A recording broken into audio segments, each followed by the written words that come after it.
Hi all, welcome back. It's Cassia from Making Time for You Pilates, and we are on the back end straight now.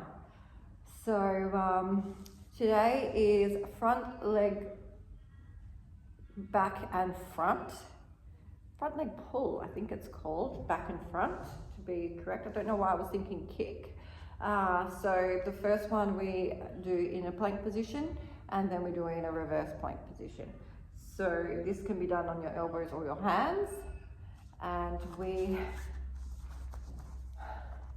everybody gets into it a little bit differently. You might start in a standing position and then walk down to your feet and then walk out to plank, or you might do, sometimes in class I'll get everybody to have knees away, and then we shift and lift, making sure the butt's not in the air. And so I believe this is the front. I do these without names in class sometimes. So we're going up, point the foot, down. Up in a flexed, point, down. Up in a flexed, point, down. You're not rocking through the body. I'm going to even myself up. Up in a flexed, point, down. Making sure you keep that core really still. One more. Front leg pull, and we go for the back leg.